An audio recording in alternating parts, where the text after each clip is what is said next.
Nous voulons la paix, nous voulons de la paix. Tolingi kimia na mboka na biso Congo. Tolingi kimia na mboka na biso Congo. Toboyi bitumba, tolingi kimia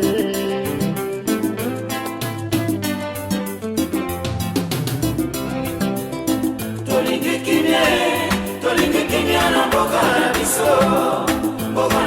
Congo Sambe bandela sunga mboka na biso Congo. Tolembi na bapasi, tolembi na bitumba, tolembi mpe banzala, baviole kutu koloba te, bamama na kolela, bapapa na kokima.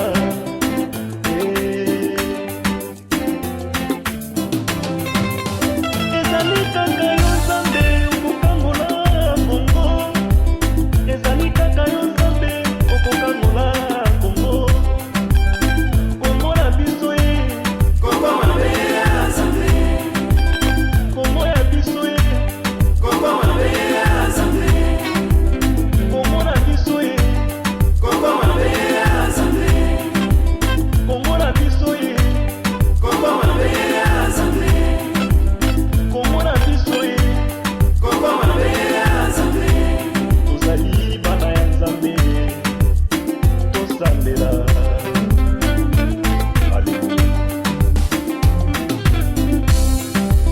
Ata bazamba ezalaka na protection, banyama bibwele baza na protection. Je vous ai appelé aujourd'hui dans le garder le temple, tout simplement pour donner les orientations de la politique, parce qu'il y a beaucoup de gens qui ne comprennent pas qu'on leur a donné les attributions, mais ils sont dans ce qu'on appelle la routine, les kabous et les comme ça. Une année, l'armée des bâtisseurs tshisekedi, comme ça restait dans l'histoire, dans cette année 2020, va donner ce qu'on appelle, il avait donné le diplôme de mérite comme évangéliste de la libération Mukuna. Les gens n'ont pas cru, mais Mukuna, c'est les martyrs des Congolais. Bah, pasteur Toubocha, Sony, qui est occupé par JP, il y a la fille de Sarah, Tiziamina. On a l'unique pasteur qui ne nous prêche pas Yesu Atambola Likolama, il nous prêche Bilea Molimo, c'est-à-dire on doit être maître de ce qui est sur notre terre. C'est évêque pasteur Mukuna que je propose. Il y aura une croisade d'éveil patriotique au stade des martyrs, là où nous allons motiver les peuples, là où nous allons activer les peuples pour marcher sur Kingakati. Que Kabila soit hors d'état de nuit. Kabila Kima, surtout moi, on a un tapis rouge. On ne peut pas laisser Kabila fuir avec son fils parce que son fils peut revenir. On doit maîtriser son fils.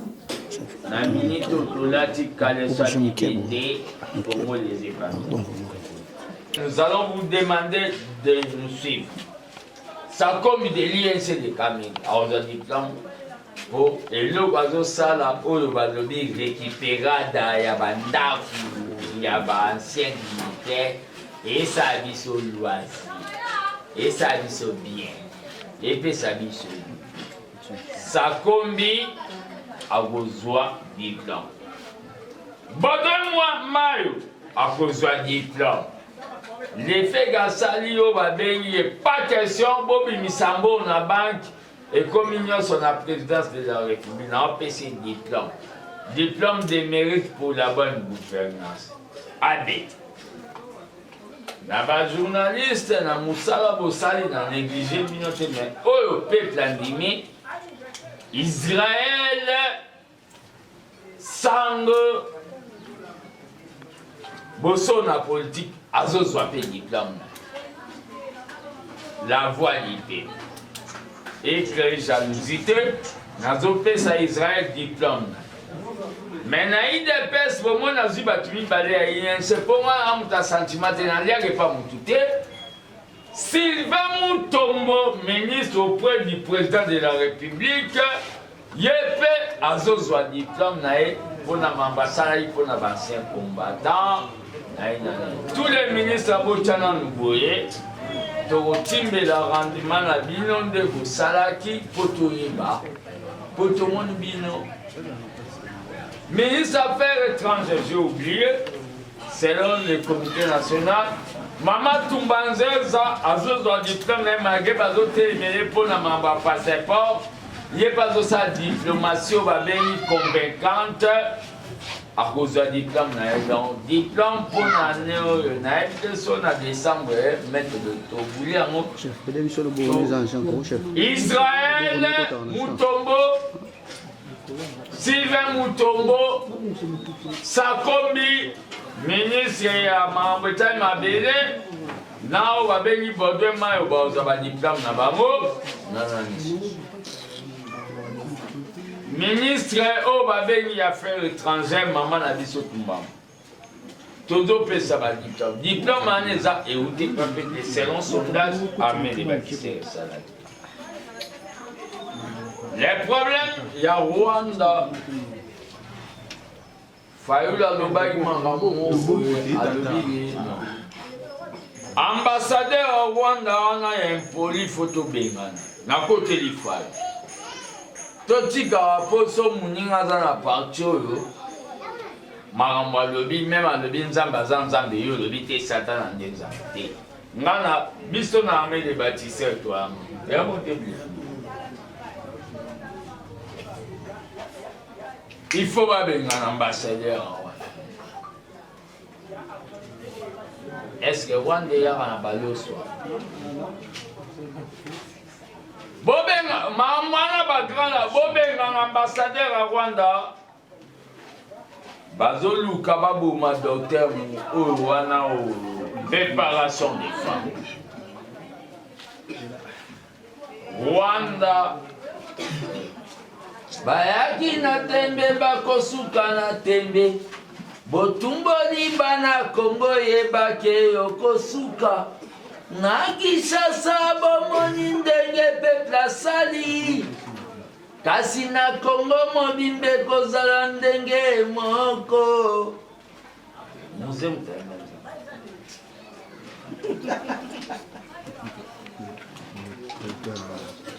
Rwanda pardon. Ambassadeur façon de pas na mon intérêt tout ça. Il y a un problème et les la voix, soit disant que l'IDPS recrute des médecins. FCC batwa Kabila batwa Kingakati batwa franc-maçonnerie batwa mafia. Botika Koko c'est la biso. Soki bozo rêver bo créer un incident. Combattant Kabila est en train de rêver à faire un coup d'état au Congo comme au Mali. Mais c'est un rêve, ça restera dans son lit avec sa femme Olivier. Vous rêvez debout. L'IDP c'est un parti dans ses fondamentaux, c'est ça. Dans ses fondamentaux, c'est un parti non violent. Nous avons notre principe de non-violence comme cheval de bataille. Nous avons eu le pouvoir avec une victoire pour gagner en haut, mais nous n'avons pas voulu être toi que je me mette. Nous avons travaillé avec les Moura que Kabila avait raté comme garde républicaine. À quoi sert aujourd'hui, nous l'IDPS, nous devons recruter les gens pour les former dans une parcelle à Kina. Ne nous cherchez pas de problèmes pour faire un coup d'État. Et le coup d'État que vous êtes planifié à Kingakati, c'est un coup d'État raté. Ça ne va pas tenir. Nous allons vous repousser, vous brûler dans la justice populaire. Vous savez bien que l'IDPS, le pouvoir de Kabila pendant 18 ans, a multiplié les faces de l'IDPS. L'IDPS, Kibala, il y en a. L'IDPS, Kibasa, il est dans les positifs. Nous allons nous réunifier. L'IDPS, du peuple de Moubak, il y en a. Il y a l'IDPS, l'IAO, l'IDPS. Pourquoi vous nous accusez, nous? Nous sommes menus. Nous n'avons pas recruté les gens. Nous avons la confiance aux gardes républicains qu'on appelle des mours. Laissez tomber avec vos scénarios de théâtre, de Mabok et de théâtre. Mais chez nous, groupe salaud. C'est ça.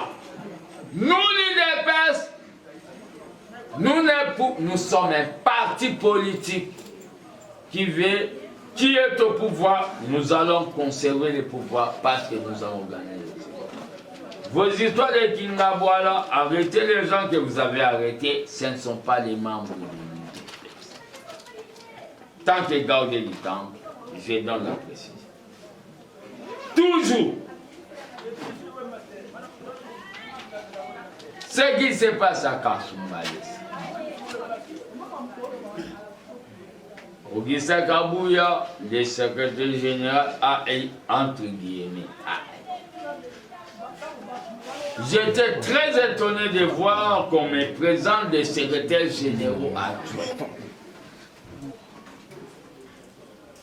L'anarchie à l'anarchie. Président AI, secrétaire général AI, secrétaire général AI, président de Ligue des jeunes AI, le parti devient AI. Marambouana, je suis fatigué. Je suis fatigué. Oh, comme les Ivoiriens. À Kasumbalesa, je vous donne la version normale. Braquez bien vos caméras. Tiswaka, c'est un combattant qui a donné sa vie pour l'IDPS. Les problèmes des bilans, c'est-à-dire quand le pouvoir est devenu, il y a Blaise Ifazouambongo. Ça commence, s'il vous plaît, ça a commencé depuis Ifek de Moussaka. Mais quand vous connaissez, je vous donne l'histoire. Tiswaka, que Kabouya est en train de chercher à sacrifier, c'est un combattant qui a donné sa vie pour l'IDPS. Des fois, quand moi je parle des choses de l'IDPS, on me dit Mambanda Koubalobango Libanda. Kabouya a parlé. Quand Kabouya cesse à devenir l'ami de Zoé et le gouverneur là du côté de Katumbalesa, moi je m'en fous. À ce moment, on tire sur les combattants de l'IDPS à Kasumbalesa. On a arrêté Tiswaka que je demande sa libération. Que tous les peuples de Kasumbalesa se mobilisent comme un seul homme pour la libération. Qu'est-ce qui s'est passé? La vraie version. Les combattants, comme tout Congolais du Nord, du Sud, de l'Est et de l'Ouest, comme tout Congolais, quand ils voient la fraude, ils peuvent dénoncer. Les combattants ont vu des tenues venir du Zambie, des tenues militaires. Des tenues militaires là, allez où? C'était sous la commande de chef suprême des armées qui est fatigué. Non. Ils ont arrêté les tenues. Les pauvres citoyens, ils ont arrêté les tenues. Quand ils ont amené les tenues dans leur permanence de Bilanga, un commandant est venu pour récupérer les tenues. Ils ont dit au commandant de signer la décharge. Et le commandant a signé la décharge. Les FCC, Diabolo, Satan, machiavélique, Lucifer. Ils ont pris cette image pour dire que les combattants de l'UDPS commencent à faire la loi au Qatar. Isaac, le président de Bilangala, quelqu'un qui est mêlé, qui est sans âme, comment il peut aller imposer aux 11 services qui sont dans la province? Les problèmes qu'il y a là, les députés de l'UDPS élus là-bas au Katanga, ils sont déjà achetés, débauchés par le pouvoir de Kabila de Kingakati. Ces députés-là ont diabolisé pour mettre un combattant qui a donné sa vie. Je demande aux combattants de se ressusciter, de se maintenir. Si on va vous tuer, nous allons compter les morts. Le responsable sera condamné par nous. Le gardien du temple de la démocratie, l'élève du FENS, c'est lui que tu sais que dans nos mains pour mobiliser. Le message passe à ce moment. N'ayez pas peur. Nous avons déjà eu les vaccins contre la peur que tu sais que nous avons. Tu sois en prison, mais tu seras vomi sur cette prison injustice. De Kabouya, de Kaboul et son acolyte Kabouya, des gens qui veulent tuer. C'est pour cela que je relance le mouvement Sauvons l'UDPS. C'est un mouvement nous devons hériter, nous devons conserver ce qui est de notre président, les sphinx de l'unité perse. Tu sois quand à Kasumbaye, ça tu seras libéré au nom de Tshisekedi, mon sphinx, mon leader. Quand t'arrêtes, c'est un coup d'épée. Par rapport à la réforme, ouais, c'est bon, on entend. Moi, je suis pour les réformes. C'est mon point de vue. Mais les réformes en question, et sous Garanamamba, Seigneur, bah gouverner Mbalo, il faut te voter. Il y a des mouvements où tu peux t'aller. C'est ça l'option qu'on a levée. Les autres mouvements où tu peux t'aller après si ceux qui sont députés, 30, après si 30, qui n'est commis poubelle. Biso mo photo voter à gouverner na oba bien suffrage universel direct. C'est ça, c'est réforme pour la biso armée des bâtisseurs ségrégistes. On doit maintenir un tout. J'ai appelé la presse pour rêver. Je vous demanderai de mettre cette émission, c'est pour l'intérêt national. Ce qui va le l'élection de tout, tout son inaché en 2011, en 2006.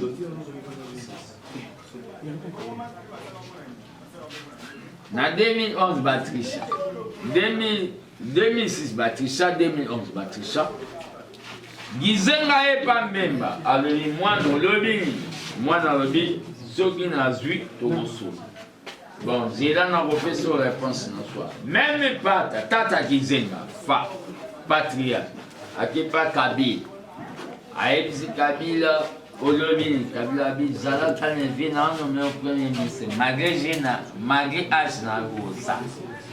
Bamon Kabila nommé Gizenga, PC 4 bassins à ma famille, il y a or. Gizenga, leur abimira, Palou de voter, moi.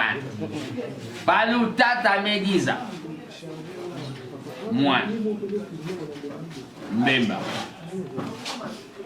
Kabila na boule nae a kanisa il a changé code. Pas de tout à tout unique topé. Kabila na minute Batouana, Makambayen, il y a deux tours. Donc, il y a un combat. Peuple, faut moi la mise sous. Sauf qu'il y a deux tours. Donc, de Fatia Bimi, bête moi Bimi, n'est pas à part ça, Moussou soit Bimi. Basangani, Bamo, Topem. Les élections, Nazo Zonga na Mamba Faye. L'armée des bâtisseurs Tshisekedi accuse Fayoulou. Accuse, porte plainte. Fayoulou, il faut moi signer à ça l'attention. À quoi on a un problème? N'importe quel limbi si Fayoulou y a compliqué. Alors, Big Bisso Tolia dit 400 millions de dollars. Nalobi boy. Excusez, laissez-moi le bruit inutile. Fayoulou. Oh. Na comment repérer ma natale va vivre, maman dit Martin Fayoulou. Na comprendre. Na elongi display baby vie. Omoni koyina na motema mabe e baby sala. Couleur. Fayoulou a parlé biso tolé 400 millions. 400 millions de dollars. Na meeting na salaki ya un autre plan. L'armée des bâtisseurs tisserélistes, je vous prierai d'être nombreux. Je porte plainte les mardis. Na parquet. L'un a eu 400 millions, il y a 100 jours, et puis 5 dollars. Tant que citoyen congolais, nous avons fou la faille. Aya Goula qui ça, prévoit, il y a 400 millions. Nous avons fou d'ailleurs. Il y a des fatigues à Benassou. Et ça m'a fatigué. 400 millions, ça m'a bouché les oreilles. Na la quitté, fallu lui faire justifier bon qu'il n'a pas ainsi. À part ça, problème autour dans le Congo, ils ont problème peuple à Zola. Matakampono, dès la rentrée parlementaire, l'armée des bâtisseurs tissérédistes sera au palais du peuple pour demander. Sera dans la ministère de justice pour demander que est-ce que vous avez trop Makambo na zoba baela ibiso bukangalo Toloni ndunda boti université Mapon matata mpono baoka. Il faut justifier. Je suis très ravi, ça c'est un mouvement politico-social. Armée des bâtisseurs tisserédistes, la secrétaire adjointe c'est Maître Dori, c'est une avocate, un juriste. Je suis avec l'ange de la démocratie, parmi les gens qui sont fidèles vis-à-vis de moi. Le combat de l'IDPS, c'est ça le moment. Kolongola pite ya kabundu na kabuya na commission. Na lobina. Les présidents aiment les partis. Kabuya kabundu bon. Kolotonga wotali tonga. Bozonga la parti, bo organiser parti, bo redynamiser parti pour toi un objectif en 2020. Les athées m'ont piégé Babylone au bon boulot. Bouzon manan. Bateau pe baké. Na pesi bango félicitation. Moka kozwa Peter Kazadi. Moka kozwa Tete Kabwa. Moka kozwa Patrial Titengezu. Moka kozwa Joana Owana Mubana Alain Mamba sans sou. Nde batindi bino wana c'est bon. Je souhaite au Babeni ma bonne guérison. Non, Babeni, les pacificateurs, jusqu'à présent le directeur du cabinet du chef de l'État Vital Kamere. Que nous ne souhaitons pas sa mort, mais la justice fera son travail dans son temps. je souhaite bonne guérison. Nous sommes dans les caches Fatih Vital Kamere. Que cette coalition reste à jamais, parce que sans cette coalition, nous n'aurons pas eu les pouvoirs. Mais à travers Fatih Vit, nous avons eu les pouvoirs. Que les démons de la séparation se dégagent. Merci, j'ai oublié.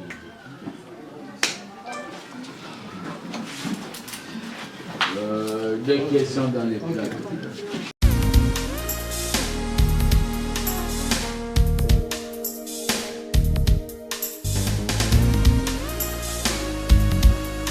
Aïe na makamuna ye et puis l'autre pasteur a koya na média juste pour répondre aïe. Moi bon ana ezap ezali comme pour na yo en tant que le bâtisseur à trompe pour le banni par rapport le gardien du temple pardon pour que le banni par rapport à ma réaction parce que babi que homme de Dieu va ça c'est un exemple mais comme on dirait moi farce moi que moi trop de ma pasteur pour que le banni par rapport à ça. Elongia Jésus bakolata pobaduka kambongo. Elongia Jésus bakolata pobaduka kambongo. C'est ça d'abord, c'est une réponse principale. Les problèmes qu'il y a, nous avons vu un pasteur qui avait mis son cahier de charge. Nao babengi bafi de Saraba Jip na makolo na mipende. C'est Sony Kafuta, il est désavoué. Nous devons obtempérer dans babengi église de réveil pour bamoni ki bago zindana Titanic. Le problème qu'il y a c'est quoi? Ma pasteur au bazolo babiloba le baliloba ya mo na minito na Congo pasteur azamo ko madame. Eza évêque Martin Luther King ya bango tu bachana Magaga kize ya viol. A violana. Non parce que il y a des preuves quand même.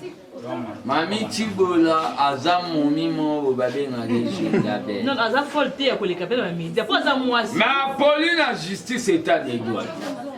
A funda suwa na CPI. Le problème est à Mami Tibola à comprendre que Bapé Saki ya Rokunda éveil patriotique monoko à Pepe Mukunda et Simite. Alors, on m'a dit dans l'Anjili brasserie bateka ngwa. Alors ta bepina ateka atana bombe. Kopa ne Simite pena minito. Na ebisi pasteur Mukunda mambo yamba mwana mwasi na biro bakangi ezati. Fungola rapport. Parce que ma droit de réponse, est-ce que c'est vraiment normal en tant que Bastille Yanza, mais l'équipe la télévision, le bi et le quoi, pas l'équipe la. Continue to bêta des fois, ayo kati.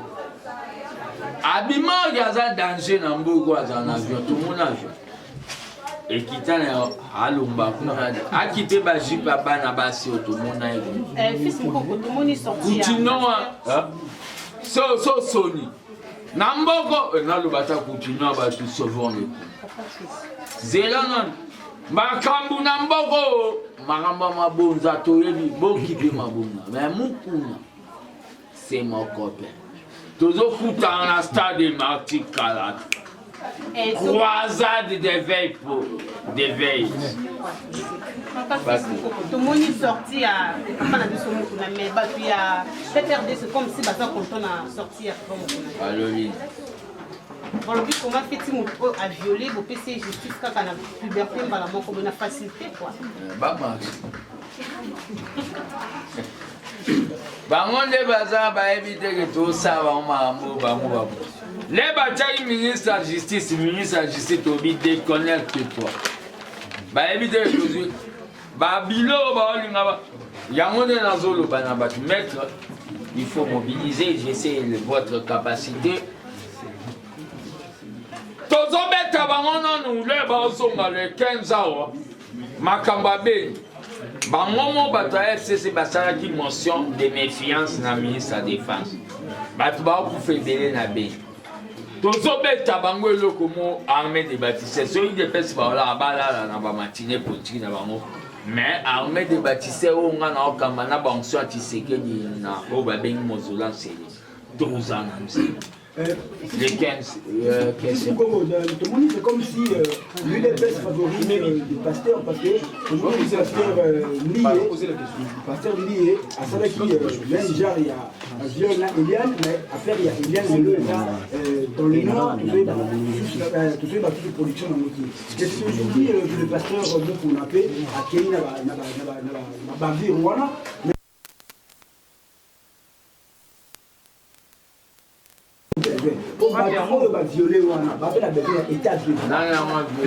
Mais pas si nous sommes mais à ça moi aussi.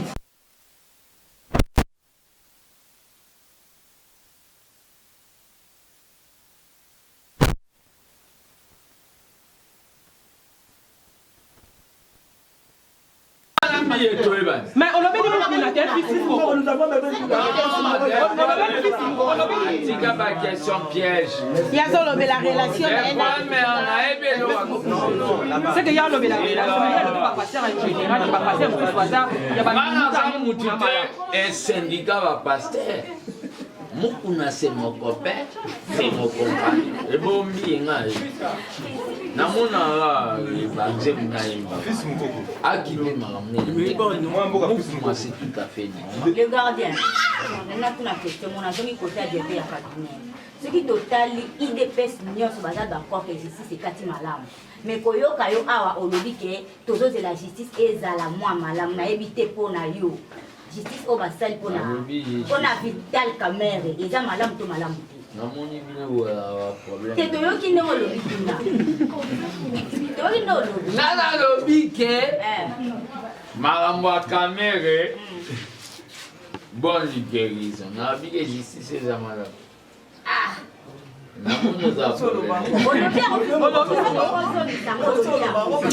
mais justice il faut te souhaiter quand ça la pouvoir non justice on va salir bien non laisse-moi avec les questions pêche. Ma mère est en train d'amener Babylone à Bako. On est en train de logiquer. Vous savez, quand vous venez avec des questions, vous voulez m'éclairer pour me qualifier. Je suis quelqu'un qui est zen. Ta mère, je l'ai souhaité bonne guérison, tant qu'humanitaire. Mais justice, c'est ça, c'est-à-dire, les cours d'appel, cours de cassation, il y a un monde qui a changé le modèle de la justice. Donc, c'est qu'il y a quelque chose dans le cours d'appel. Le bon qu'il y a comme tout Congolais. Voilà. Comme tout Congolais qui se respecte, alors que la justice soit faite, qu'elle soit condamnée ou qu'elle soit acquittée. Voilà. Comme tout Congolais, ne m'amenez pas dans un terrain, Camere c'est mon vieux, ne m'amenez pas dans un terrain d'être contradictoire avec Camere parce qu'il est dans un état. Fils Moukoko. Par rapport à la question, par rapport à la question de Kiswaka. Ce sont des gens qu'on appelle des criminels qui se sont indigés en État. Son arrestation te pose problème aujourd'hui au sein de l'armée palestinienne. Qui les des criminels. Oui, ils sont interpellés par la justice parce qu'il y a des actes qui n'ont pas été en accord avec la loi, M. Fissoko. Les voyants qu'il y a, on doit avoir la vraie version, on ne doit pas sacrifier un combattant comme ça, comme Kaboula. Même s'il commet des crimes. Il n'a pas commis des crimes. Il n'a pas commis. Démontre-moi. Vous avez des preuves? Tu es à l'État. Vous avez des preuves? Tissoara n'a pas commis de crime. C'est pas parce qu'on est au pouvoir qu'on doit sacrifier. Là, vous me remontez dans mes tensions de combattants de là. C'est pas parce qu'on a commis le crime, parce qu'on a eu le pouvoir, on doit sacrifier les combattants qui ont lutté pour que ce pouvoir nous soit dans la vie. Tissoara, c'est un combattant. On l'a acquisé dans des histoires par les gens qui ont vu la domination de l'IDPS au Katanga. Ces gens-là, on l'a acquis. C'est un innocent, il n'a pas fait la contrebande. Kabouya est déconnecté de la base de l'IDPS. C'est pour ça que j'ai eu à demander à maintes fois qu'on les mette à l'écart Kabouya et Kaboun et Kabouya, des acolytes là, et des cas. J'ai dit à la base de Kassumbale, ça de me suivre à ces moments. C'est les gardiens du temple et les mobilisateurs que Tshisekedi lui-même a nommé. Il n'y en a pas eu d'autres. Fatih n'est pas Tshisekedi, il est Fatih. gardez votre calme, apaisez-vous. Vous avez eu à dénoncer des fraudes. Mais le problème qu'il y a, gardez votre surveillance citoyenne, tenant bon lit d'épaisse à Niger. tomoni yo mpenza otososemilesengo makasi ndenge balongoli kabuya na kabunda bapourparle ya fcc cash omoi teke ndenge balongoli bango na mosusu place nao banga bapeso ya mandataire osi basu te ozalaka na bakestion mo nayebi te so okende pa kabuya bayebiso ya kotuni nasepeli nde mpo bazongela mosala parti eske nalobaki na anglais to na Kabuya, merci beaucoup. On est là, l'armée des bâtisseurs. Nous sommes les 30 à Maluku, la commune industrielle. On sera ici à 9h. Tous les journalistes qui veulent nous prendre peuvent venir. L'IDPS n'est pas limité. Nous allons à Maluku parler. Le thème, c'est que des manifestations. Nous voulons la paix, nous voulons de la paix. Tolingi kimia na mboka na biso Congo. Tolingi kimia na mboka na biso Congo. Toboyi bitumba, tolingi kimia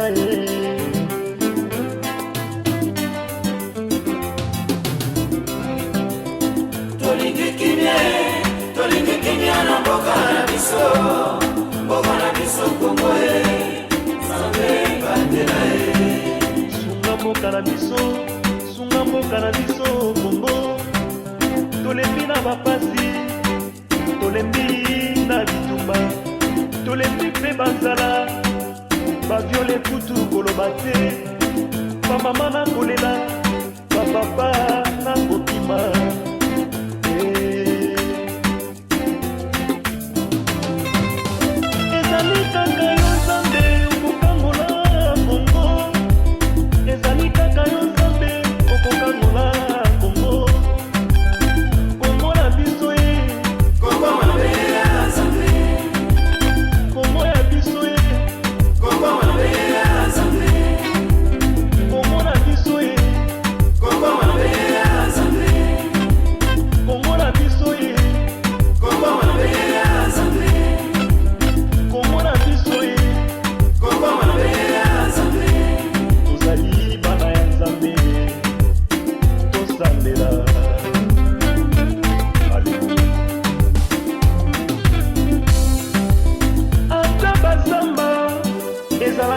Protection, Banyama Bibwele, pas dans la protection, mais pour la mini biso.